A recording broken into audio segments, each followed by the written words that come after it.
토트넘 호스퍼와의 홈 경기에서 아스톤 빌라가 봉착한 놀라운 4-0의 대패는 축구계의 적잖은 충격을 주었습니다.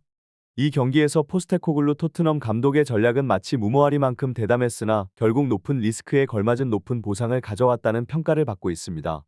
매치 오브 더 데이와 같은 영국 BBC의 축구 전문 분석 프로그램에서조차 이번 승리를 맨체스터 시티나 아스널조차 해내지 못한 대업으로 꼽으며 그 의미를 더욱 부각시켰습니다. 그러나 이 경기에 대한 분석은 특히 손흥민 선수와 관련하여 더 깊은 탐구를 요구하고 있습니다.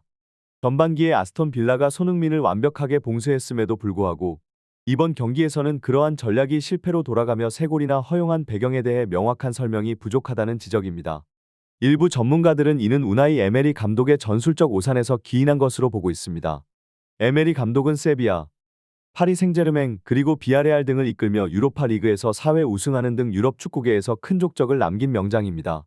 그러나 이번 토트넘과의 경기에서는 과거의 전략을 답습하려다가 손흥민이라는 변화무쌍한 변수 앞에서 패배의 쓴맛을 봤다고 볼 수 있습니다.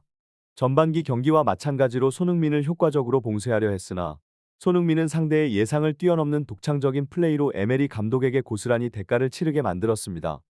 우나이 에메리 감독의 전술적 치밀함과 강한 수비 조직력은 아스톤 빌라를 이끄는 그의 핵심 전략 중 하나로 자리 잡고 있습니다. 토트넘 호스퍼와의 경기에서 그가 적용한 극단적인 수비 전략은 홈에서 경기할 때 특히 더욱 강조되며 이는 토트넘과 같은 공격적인 팀을 상대로 매우 효과적인 방법으로 평가받습니다. 그의 전략은 단순히 수비수를 5명이나 6명까지 배치해 사이드 공간을 완전히 차단하고 중앙 지역까지 수비 라인을 끌어올려 상대의 역습을 차단하는 것에 그치지 않습니다. 또한 상대 공격수들을 오프사이드 함정에 빠뜨리는 데에도 능숙하며 이는 에메리 감독이 세밀하게 계획한 전략의 일환입니다. 그러나 토트넘은 전반기 동안 무패 행진을 이어가던 중 주요 선수들의 부상과 징계로 인해 큰 타격을 입었습니다. 센터백 로메로와 판도 펜의 결장은 물론 중앙 미드필더 사로와 메디슨 그리고 비스마의 부재는 팀의 전력에 큰 공백을 가져왔습니다. 이러한 악조건 속에서 맞이한 아스톤 빌라와의 홈 경기에서 토트넘은 초기에는 선제골로 앞서갔으나 결국 토레스와 와킨스에게 연속골을 허용하며 역전패를 당했습니다. 이 결과는 팀뿐만 아니라 팬들에게도 큰 실망을 안겨주었습니다. 특히 이 경기에서 손흥민 선수의 활약은 눈부셨음에도 불구하고 결과적으로 아쉬움을 남겼습니다. 수비의 불안과 중앙에서 볼을 전달해줄 선수의 부재로 인해 원톱으로서 자주 고립된 상황에서도 손흥민은 아스톤 빌라의 높은 수비 라인 뒷공간을 노려 침투하는 데 성공했습니다. 그의 이러한 노력은 결국 3개의 골로 이어졌으나 간발의 차이로 모두 오프사이드 판정을 받으며 골로 인정받지 못했습니다. 이는 손흥민의 날카로운 공격 본능과 상대 수비 라인을 꿰뚫는 능력을 잘 보여주었지만 동시에 아쉬움을 남기는 순간이었습니다. 영국 축구의 풍경은 늘 예측하기 어려운 전개로 가득 차 있으며 토트넘과 아스톤 빌라 간의 대결은 이러한 불확실성의 절정을 보여주는 경기였습니다. 초기 예측은 우나이 에메리 감독의 아스톤 빌라가 손흥민을 봉쇄하기 위해 다시 한번 높은 수비 라인을 유지할 것이라는 전략을 갖고 있었고 이에 따라 손흥민이 오프사이드에 걸릴 가능성이 높다고 전망했습니다.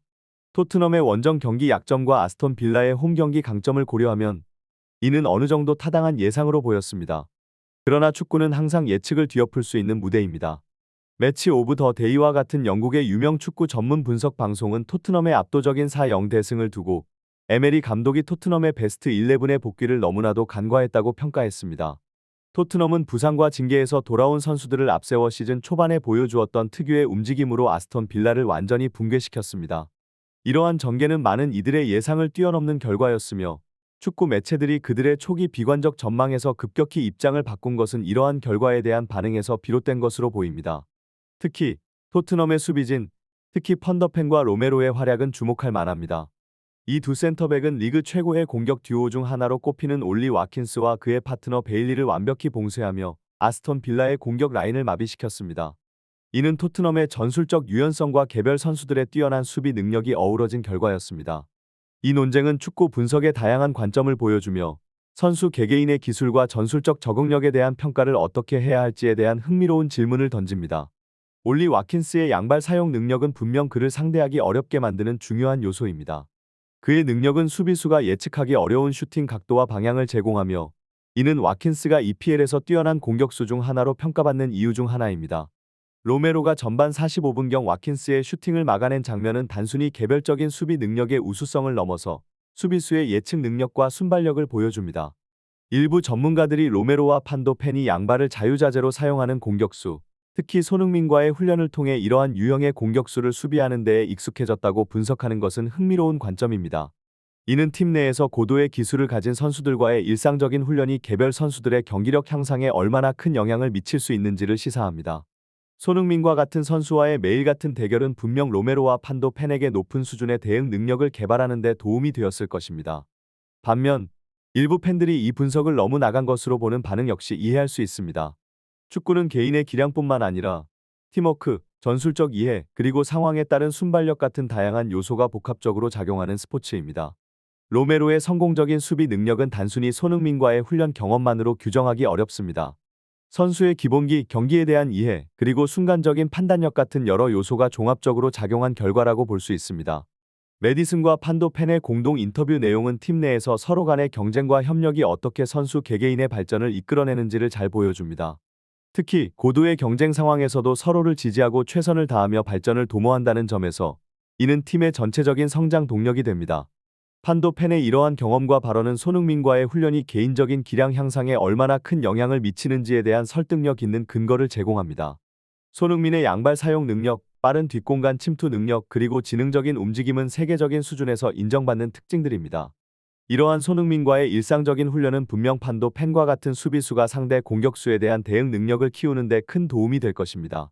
중계진의 평가처럼 판도 펜의 시즌 초반 대비 수비력의 발전이 이를 반영하며 이는 손흥민과 같은 세계적인 공격수와의 연습 경험을 통해 얻어진 성과로 볼 수 있습니다. 손흥민이 토트넘의 수비진 레벨업에 기여하는 것뿐만 아니라 공격진을 이끄는 역할을 한다는 점도 주목할 만합니다. 전반기 아스톤 빌라와의 경기에서 손흥민이 겪었던 어려움과 이번 경기에서의 전략적 변화는 손흥민의 다재다능함과 팀플레이에 대한 이해도를 보여줍니다. 전반기 경기에서는 팀의 중앙 미드필더와 센터백의 결핍으로 인해 손흥민이 공격에서 고립되고 자주 오프사이드에 걸렸지만 베스트 11이 복귀한 이번 경기에서는 손흥민이 상대 수비를 묶고 동료들에게 공간을 만들어주는 역할을 통해 경기의 흐름을 바꾸는 데 기여했습니다. 손흥민의 경기 운영과 움직임 변화는 토트넘의 전술적 다양성과 그의 개인적인 성장을 드러내는 중요한 지표입니다. 전반기에 토트넘의 무패 행진을 이끌며 리버풀을 잡고 아스널 및 맨체스터 시티와의 경기에서 무승부를 기록한 것은 단순히 우연이 아닌 전략적인 운영과 개별 선수들의 뛰어난 기량이 조화를 이룬 결과입니다. 손흥민은 이러한 전략적 운영의 핵심이었으며 그의 지능적인 움직임은 상대 팀을 분석하고 그 분석을 기반으로 전략을 수정하는 능력을 보여줍니다. 첫 번째 골의 상황에서 손흥민이 자신을 따라붙는 센터백을 이용해 공간을 만들고 그 공간을 사르가 활용해 골로 연결한 장면은 손흥민이 단순한 공격수를 넘어 팀플레이의 지휘자 역할을 수행하고 있음을 보여줍니다. 두 번째 골에서는 손흥민이 상대 수비수들을 자신에게 집중시키며 팀 동료에게 공간을 만들어주는 지능적인 플레이를 통해 상대 수비진을 농락한 사례입니다. 이러한 전략적 유연성과 개인 기량의 결합은 토트넘의 공격 전략을 한 차원 높은 수준으로 이끌었습니다. 세 번째 골에서의 전략적인 변화는 손흥민이 경기를 읽는 능력과 상황에 따른 유연한 대응력을 강조합니다. 전반기 경기에서 오프사이드에 자주 걸렸던 것과 달리 이번 경기에서는 수비 뒷공간 침투가 아닌 페널티 박스로의 천천히 진입을 통해 상대의 수비 배치를 교란시켰습니다. 이는 손흥민의 움직임이 단순히 개인적인 스킬에만 의존하는 것이 아니라 전체 경기 운영과 전략에 깊이 연관되어 있음을 보여줍니다. 손흥민의 축구 경력을 되돌아보면 그의 성장과 발전은 끊임없는 노력과 전략적인 사고의 산물이라 할 수 있습니다. 토트넘 호스퍼와의 최근 경기에서 보인 그의 뛰어난 퍼포먼스는 단순히 우연이나 일시적인 현상이 아니라 장기간에 걸친 개인적인 성장과 전술적 이해의 결과입니다. 그가 상대팀의 수비를 분석하고 자신의 움직임을 조정하여 공간을 창출하고 동료들과의 상호작용을 통해 골 기회를 만들어내는 능력은 세계 최고 수준의 축구 선수로서 그의 위치를 확고히 합니다. 손흥민은 팀의 전술적 다양성과 유연성에 중요한 역할을 하고 있습니다. 그의 능력을 최대한 활용하기 위해 토트넘의 전술은 상대 팀의 약점을 공략하고 동시에 손흥민의 장점을 살릴 수 있는 방향으로 진화해왔습니다. 이 과정에서 손흥민의 개인적인 기술뿐만 아니라 그의 지능적인 게임 이해도가 팀의 전략에 큰 영향을 미치고 있음을 확인할 수 있습니다. 손흥민이 상대 팀의 수비를 농락하고 골을 기록하는 것뿐만 아니라 경기의 흐름을 읽고 전술적으로 상대를 압박하는 능력은 그를 단순한 골잡이를 넘어선 선수로 만들었습니다.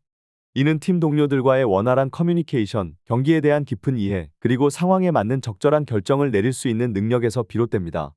손흥민의 이러한 능력은 토트넘뿐만 아니라 전 세계 축구계에서도 높게 평가받고 있으며 그가 왜 세계적인 축구 선수로 인정받는지를 명확하게 보여줍니다.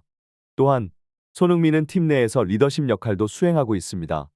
그의 경기에 대한 접근 방식, 훈련에 임하는 태도, 그리고 경기 중의 노력은 팀 동료들에게 긍정적인 영향을 미치며 팀 전체의 분위기와 성과를 끌어올리는 데 기여하고 있습니다. 이러한 리더십은 손흥민이 단순한 기술적인 선수를 넘어 팀의 정신적인 지주 역할을 하고 있음을 의미합니다. 최종적으로 손흥민의 성공은 그의 끊임없는 노력, 전략적인 사고, 그리고 팀에 대한 깊은 애정에서 비롯된 것입니다. 그는 자신의 게임을 지속적으로 발전시키고 새로운 도전에 직면할 때마다 이를 극복하기 위해 노력해왔습니다. 이러한 점은 손흥민이 단순히 현재에 만족하지 않고 더 높은 수준을 향해 계속해서 도전하는 선수라는 것을 보여줍니다. 그의 경기를 보는 것은 축구 팬들에게 큰 즐거움을 선사하며 앞으로 그가 이룰 성과에 대한 기대감을 높입니다. 손흥민의 축구 여정은 그가 축구계에서 어떤 위치에 있든지 간에 계속해서 영감을 주는 이야기가 될 것입니다.